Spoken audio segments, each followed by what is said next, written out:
नमस्कार। मैं सुनीता कथा मंथन में आप सबका स्वागत करती हूँ। कथा मंथन में आज सुनिए मोहन राकेश जी की कहानी खंडहर। मोहन राकेश जी की अन्य कहानियाँ आपको हमारी प्लेलिस्ट से मिल जाएंगी। लिंक आपको आई बटन में मिल जाएगा। सड़क की बत्तियां बुझ गईं। बर्फ के कारखाने का भोंपू स्वर में सुबह की चेतावनी देकर चुप हो गया। अभी पहला कौवा भी नहीं बोला था कि किला भंगिया के चौराहे पर तिल कूटने वालों का शब्द अपने निश्चित स्वर ताल में गूंजने लगा। ही हा। 6 घटे हुए गंदुमी शरीर और उनकी उभरी हुई पेशियां और चमकती हुई त्वचाएं, हाथों में उठते गिरते मूसल, बीच में कुटते तिलों का अंबार, ये सब और चारों तरफ की घुटी हुई हवा, सारा वातावरण ही बोल रहा था ही हा। और तिलों का अंबार पसीज रहा था। वह कूटने वालों को रोटी देगा, आधी चाहे सूखी, चने की या छिलके की। रोटी उन्हें ताकत देगी। ताकत पाकर वे फिर अन्नदाता को कूटेंगे। अन्नदाता उन्हें फिर रोटी देगा, वे उसे फिर कूटेंगे और सिलसिला चलता रहेगा। उधर सड़क पर लेटा हुआ सांड, जिसकी आजीविका भक्तों के खिलाए घोघरासों से चलती थी और जिसे इसके लिए सुबह शाम नमक मंडी तक के घरों का चक्कर काटना होता था, धीरे से अपनी टांगों पर खड़ा हुआ और पूंछ हिलाकर चलने के लिए तैयार हो गया। तभी एक हरि कीर्तन करता हुआ वृद्ध गंडान वाले बाजार की तरफ से आया। गौपुत्र को कान हिलाते देखकर उसने उसे प्रणाम किया, फिर बिना तिल कुटने वालों की तरफ देखे बिना उनकी जांघों की मछलियां लक्ष्य किए खांसता थूकता खंखारता और सांस आने पर हरि कीर्तन करता बाबा बांके बिहारी के मंदिर में चला गया। उस संकरी गली से जिसका कोई नाम नहीं और जिसकी नलियों की बदबू बाबा बांके बिहारी के मंदिर के धूप गुग्गल गंध में मिलकर एक नया संगम बनाया करती। एक स्याही रंगे कपड़े वाली प्रौढ़ा अपने हरे दुपट्टे वाली कन्या के साथ निकली। दोनों नंगे पांव वहां से गुजरी जहां एक अन्नदाता छिल रहा था, पिट रहा था और प्रसन्न हो रहा था। प्रौढ़ा ने देखा तो 6 हिलते हुए शरीर थे और पसीना ही पसीना था। उसे घृणा हुई। युवती ने देखा तो युवा लहू चिकनी देहों से उबल रहा था। उसे सिरहन हुई। माँ बेटी जल्दी जल्दी बांके बिहारी के मंदिर में चली गई। शहर अमृतसर रात की नींद से जाग रहा था। सत्तू हलवाई की दुकान अभी आधी खुली थी। उसका नौकर नगीना अपनी सलेट जैसी कमीज से, जो जब सिली तब सफ़ेद थी और जब मिली भूरी गंध भी या ठीक ठाक उस रंग की थी, और जो इंसान की मैल और बू से तैयार होता है, रात की मंजी हुई बाल्टियों के मटके के पानी से धो धोकर पहुंच रहा था। राख मिला पानी लकड़ी के गले हुए फट्टे पर से फिसलकर धार के या बूंदों के रूप में गिरता हुआ उस बेंच को भिगो रहा था जो सड़क पर ग्राहकों की सेवा और सुविधा के लिए रखी गई थी।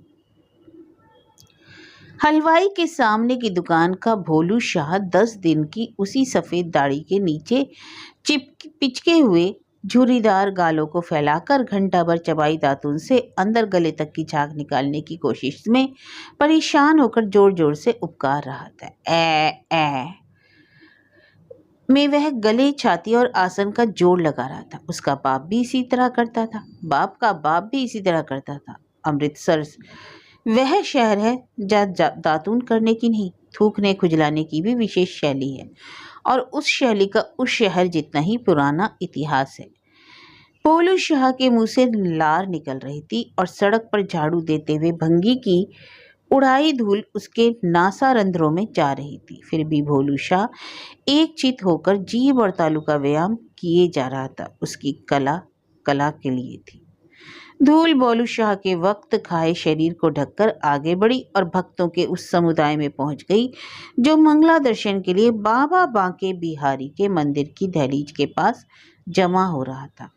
वृद्ध का शरीर मारे खांसी के धौरा हो गया। हरे दुपट्टे वाली लड़की ने मुंह एक तरफ हटाकर धूल से बचने की चेष्टा की। उधर से उसे वृद्ध के मुखामृत का छींटा मिला। उसने मुंह दुपट्टे में छिपा लिया। उधर सामने कुएं की चरखी पर एक लाल लंगोट वाले की गागर ने उषा का पहला राग छेड़ दिया। पर अभी भगवान के दर्शन खुलने में देर थी।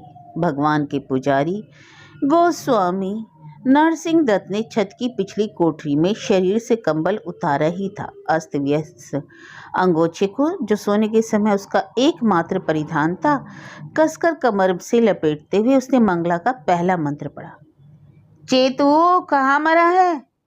चेतू, जो नीचे लंगोट लगाए और ऊपर खादी की कमीज पहने साथ की कोठरी की दीवार के सहारे ऊँघ रहा था, गुरु की कर्कश आवाज सुनते ही अपने को झटक कर सचेत हो गया और झुक झुक कर संस्कृत व्याकरण का पाठ करने लगा।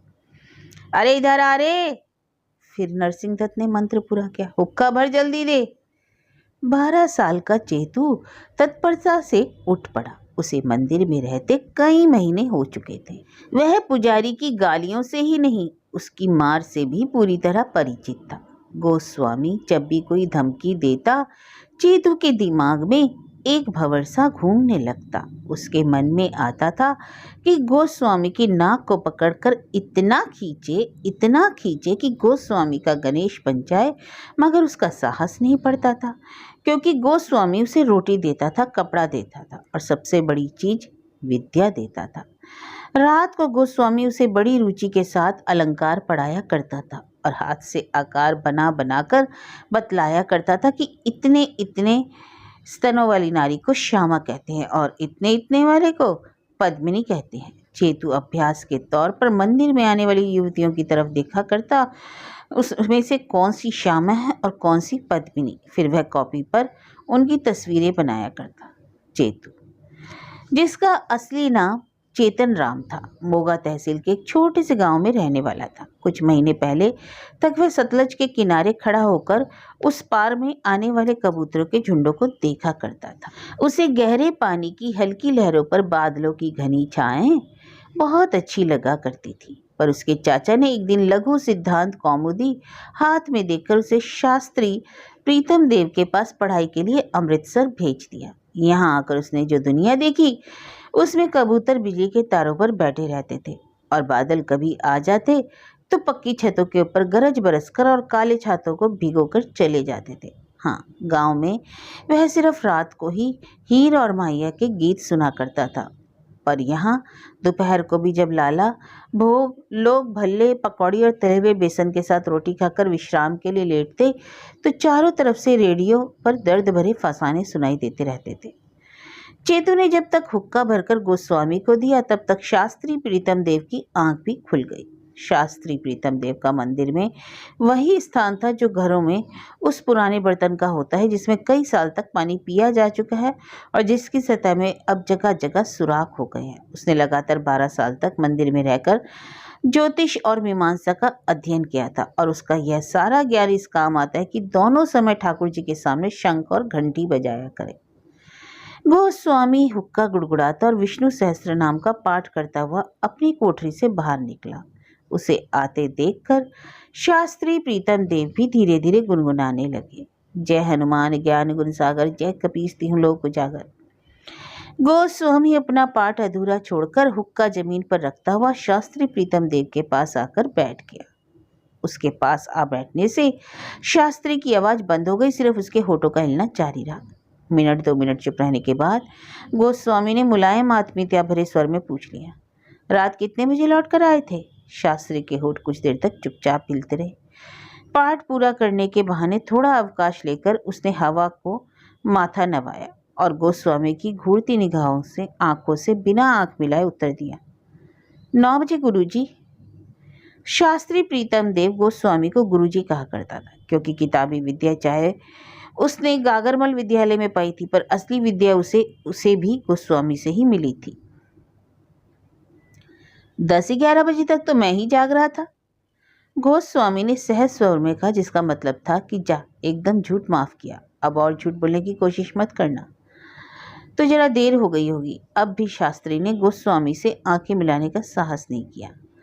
रंग वाला सेठ भगत आदमी है। गोस्वामी असली बात पर आ गया। खिलाया पिलाया तो उसका पूछना ही क्या है। और गोस्वामी ने उसे सीधी नज़र से देख। रात को रंग वाले सेठ विशन दास की लड़की का ब्याह था। जाना वहाँ गोस्वामी को खुद ही था, क्योंकि वह रंग वाले सेठ का कुल पुरोहित था, पर कल शाम को उसके शरीर में हवा का दौरा बढ़ गया था। जिस वजह से ही उसे रात को 11 बजे नींद की गोली खाकर सो जाना पड़ा था, नहीं तो ये सवाल जवाब वह रात को ही कर चुका होता। शास्त्री प्रीतम देव अभी तक उससे आंखें चुरा रहा था। उसने गोस्वामी के सवाल का छोटा सा जवाब दिया। बड़ा सुंदर भोजन बना था। फिर उसने दरवाजे की तरफ देखते हुए कहा, गुरुजी, मंगला दर्शन कितनी देर में खुलने हैं? अरे खुल जाएंगे मंगला दर्शन, गोस्वामी ने अपनी अधीरता दबाने की चेष्टा करते हुए कहा। यह बता कि सेठ ने क्या क्या दिया?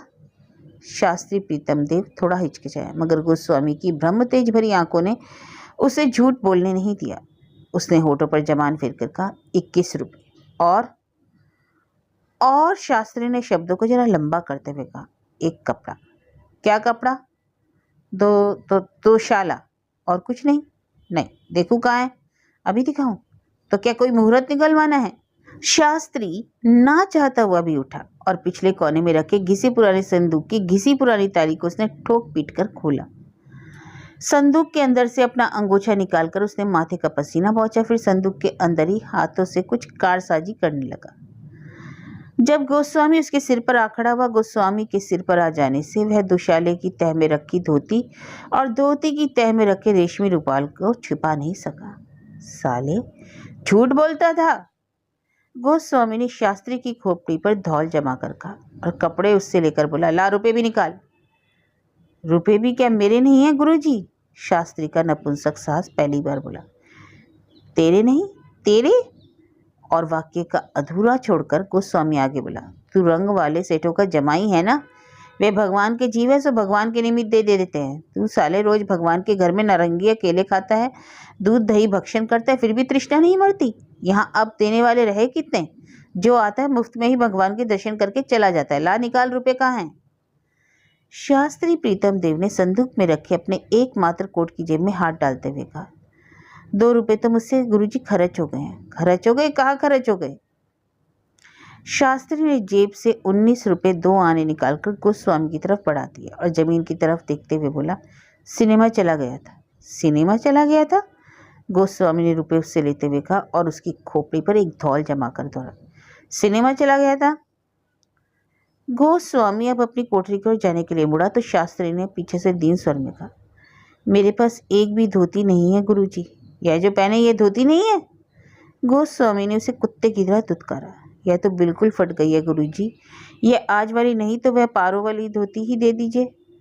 गोस्वामी रुक गया। पारो का नाम लेकर शास्त्री ने उसे जैसे चुनौती दे दी कि एक धोती दे दो, हाँ वरना। कौन सी पारो वाली धोती?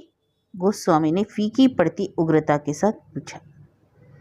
शास्त्री की नाभि के पास से मुस्कुराहट उठी, जिससे उसकी छाती फूल गई, पर उसका गला इतना खुश्क हो रहा था कि मुस्कुराहट होठों तक नहीं आ पाई। पता नहीं उस दिन पारो कह रही थी। क्या कह रही थी तुझसे पारो? शास्त्री को गोस्वामी का फीकापन देखकर फिर मजा आया, पर मजे का स्वर उसके होठों पर नहीं फैला, उसकी आंखों में भर गया। कहती थी, वह मेरे लिए एक धोती लाई थी, पर आपने वह पहले देख ली इसलिए। वह चुड़ैल तेरे साथ भी? और यह भी कहकर गोस्वामी ने महसूस किया कि उसने लीद कर दी। बिना बात को आगे बढ़ा, उसने हाथ की धोती शास्त्री को दे दी और कहा, तुझे धोती चाहिए सो ले ले, पर पारो ठगने की बातों पर तो विश्वास मत किया कर। धोती लेकर शास्त्री के मन में इतना आनंद उमड़ा कि विभोर होकर वह फटे स्वर में गाने लगा, प्रभु जी मेरे अवगुण चितना धर्म। नीचे मंदिर की दहलीज के पास भक्तों की भीड़ काफी बढ़ गई थी। कुछ धोती कुर्ते और पगड़ी वाले सज्जन थे, कुछ धोती और दुपट्टे वाली देवियां थी, 2 एक तिल्ले किनारे की साड़ी वाली नई ब्याहताएं थी, 2 एक खुले आम और काली गोल टोपी वाले नौजवान थे, एक खुली शिखा वाला ब्रह्मचारी था, एक सोने के बटनों वाला पहलवान और 8-10 भगवान के अपने ही रूप थे, छोटे छोटे बच्चे। बाहर सड़क पर अखबार बेचने वाले चिल्ला रहे थे, मिलाप प्रताप, ट्यूबन अखबार, अजीत पढ़िए, वीर प्रभात, ताजा ताजा खबरें। अमेरिका में हाइड्रोजन बम बनने शुरू हो गए, सरहिंद के नज़दीक गाड़ी उलट गई, पाकिस्तान ने लड़कर कश्मीर लेने की धमकी दे दी। और मंदिर के बाहर सत्तू हलवाई की दुकान पर लस्सी पीने वालों का जमघट लस्सी के साथ साथ सत्तू की बातों का मजा ले रहा था। सत्तू मोटे किशन चंद से, जो इस समय अपने मोटे होठों में से लस्सी अंदर खींच रहा था और मंदिर के अंदर जाने वाला हर आकृति को घूर रहा था। कह रहा था, रौनक देख रहे हो लाला जी? देखो देखो, बाहर से ही भगवान के दर्शन करो, भगवान कोई ना कोई फल जरूर देगा।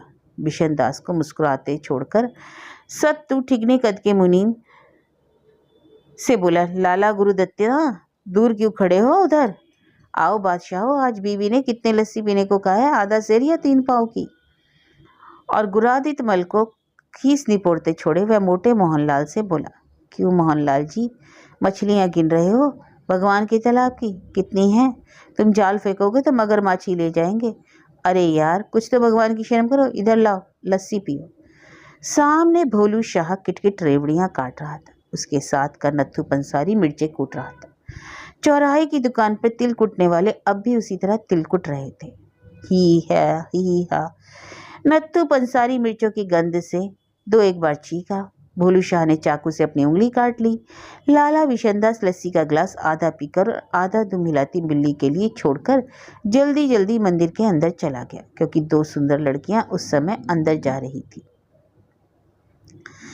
मुनीम गुरादित्मल भी जल्दी जल्दी लस्सी गले में उड़ेलने लगा, क्योंकि उसकी धर्मपत्नी बंसो घर से तैयार होकर आ गई थी और बंसो का आदेश था कि वे दोनों समय नहीं तो कम से कम एक समय तो ठाकुर जी के दर्शन जरूर किया करे।